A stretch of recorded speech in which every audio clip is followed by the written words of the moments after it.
for every milestone, there's a celebration. Your birthday, your anniversary, maybe your loved one came home from serving our country, a homecoming. Each of those events warrants a celebration, right? So think about a time when it was your birthday. How many people have had a birthday this year or are going to have a birthday this year? That's your question, people. You think, it's my birthday, I want to celebrate. I'm going to throw myself a party, why not? Sounds like a great idea, right? So you start planning, you start doodling, you start calling, and then you run into some issues, right? So let me share a little story with you. So this is me and my fiance, Mario. We were engaged December 24th, 2012, 2 years ago. We're still engaged. We haven't got married yet. So that day was a wonderful day, a beautiful day. I remember it well, one of the best days of my life. And as you can see, I look really happy, and he's actually putting the ring on the wrong hand.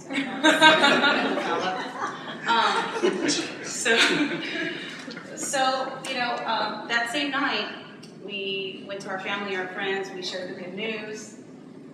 But what do you know? What's the one question that everyone was asking? When are you getting married? When is the wedding date? I thought, geez, we just got engaged like 2 hours ago, and you expect me to have a wedding date, right? So after further time, a couple months later, I started doing my research. I got online because those yellow phone books, remember those? We don't have those anymore. They're obsolete. So I was online, I was Googling venues, caterers, musicians, you know, decorator, I mean, all those people, right? So then I ran into some issues. Because in doing so, I was doing so much Googling, right? It just took so much of my time, I became frustrated.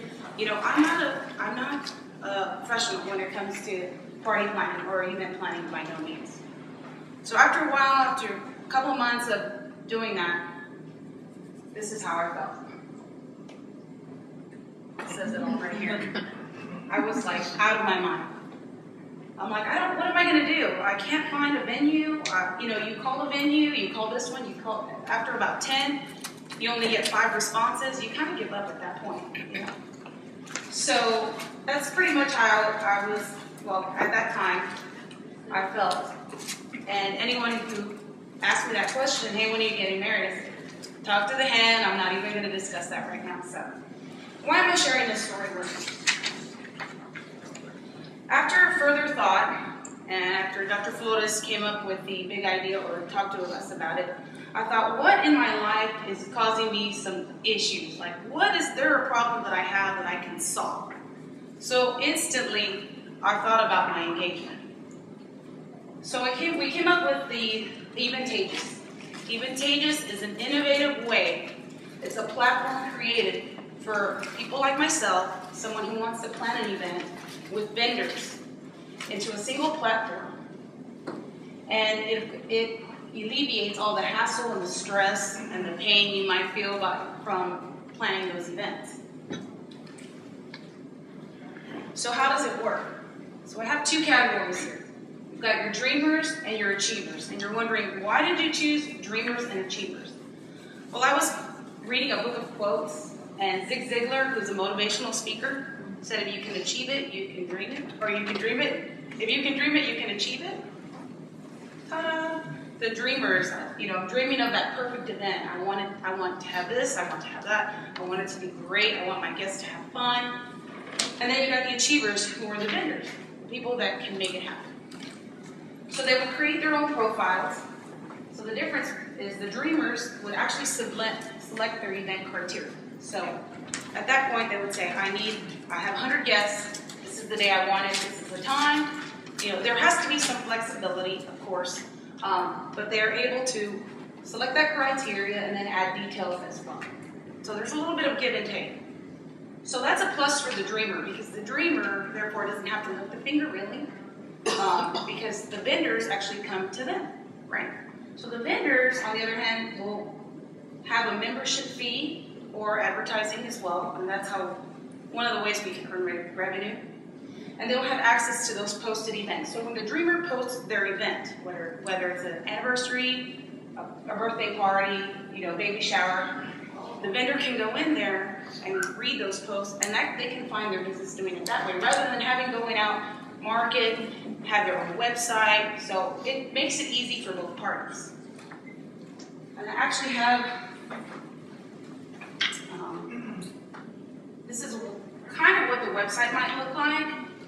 So you got your home, you got your about, you got the dreamers here.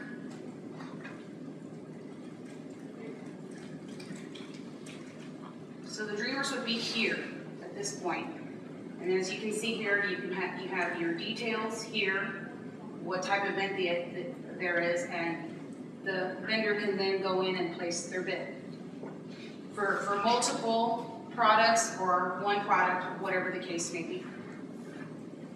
And then the achievers, if they choose to advertise on the website, we can actually put them in these categories. So if someone hasn't had a bid for a particular service, they can go in here and seek them out. And mind you, we want reputable business owners to be on our website.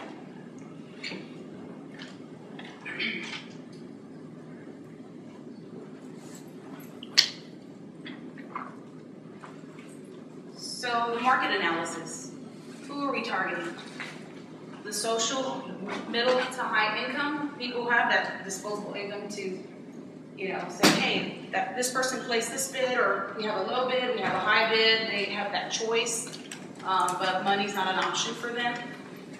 Of course, they have to have access to social media. And then I was thinking the 21 to 60 year age range, and the way that I came up with that is I asked a few people who were like my dad, and he's 70 years old actually, and I said, at what point in time in your life did you decide that celebrating anything was even, that you cared about? He was like, oh, 60, I can't even remember the last time. And I actually asked some coworkers the same question, and they were about, so it was like a real random poll that I did. And of course, the corporate world, all industries.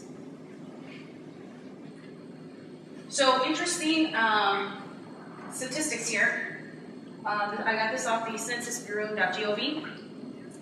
And in this year, the second quarter of this year, the revenue, the retail e-commerce sales for the second quarter of 2014 was $75 billion. That's an outstanding number. So there's plenty of market share out there in this industry. As you can see, it substantially grew from 2005 all the way up to 2014. Another statistic here, by 2016, this industry is expected to grow over 60,000 jobs. Top 5 states for event planners, number 3 is Texas. So what does that tell you? They're going to be looking for jobs. So we have that platform to have that availability to them. And then the top 5 paying states, as you can see, Virginia, New York, New Jersey, Massachusetts, Washington. So you can see there's market share everywhere. We can expand all over the nation. Our distribution strategy, of course, the social networks, social media, have it out there, people liking our services, blogging about it, advertising on YouTube, make sure we're on all the search engines. And the cost I came up with to build the domain and the design website, some of the web hosting that I researched, anywhere from $500 to $5,000 a year, and that's just for the web hosting. And then the memberships that we would charge, and the daily rates for advertising. So we want to create and maintain a website that's easy to use, something that's reliable, people that can come on and say, I've used this website before, I've had success. We want to maintain that professional reputation. And of course, we want to make sure that the daily function of this website is up to par. So there's nothing like Eventageous out there. I Googled the heck out of it. I find nothing like it. The things that I did find, as far as competitors, are I would find a catering site where you would bid on a job, on a catering job. So it was vendor specific. This is on a broader range, so it's a lot more real for the host to come in and the vendor to come together. It's a great opportunity. Please join Eventageous in planning your event. At this time, I would welcome the judges panel to ask any questions of Eventageous. Go ahead. Membership is for the vendors or for the people celebrating? It's for the vendors, because it gives them an opportunity to get those jobs free. They don't have to seek it out. All they have to do is get on the website and say, you know, I have time this month, let's see what I can find. And then the users, it's free for them because, I mean, there's no cost involved. And how do you vet the quality and the delivery of your vendors? So we want to make sure that they're all licensed and bonded like they're supposed to, have their certifications. I'm not versed in that area, so if I had an investor who, you know, had that expertise like you guys do, entrepreneurs, that would be highly helpful at that point. So you don't charge the vendors and you don't charge the dreamers? No, I charge the achievers, which are the vendors, the monthly membership. And if they want to advertise on the website, that's another fee. But you charge them to look at the leads, the dreamers? Right. Just as an observation, I think you've underestimated the expense of running this business. Right. I saw kind of the looks on your faces. maybe I needed to do extensive research, which I didn't at that point. But just from a novice point of view, in regards to building a website, you know, that's what I came up with. That's what I found. I think just as another observation, looking at things, building the website nowadays, that's 1% of the whole thing. Being on a search engine, for instance, is another thing. You know, it's like having the biggest house in the desert if nobody's seen it. You know, so you need to look at more than just being on the search engines, more than just being number one. It's being number one in front of your market. And, you know, just because you tweet doesn't mean people see it.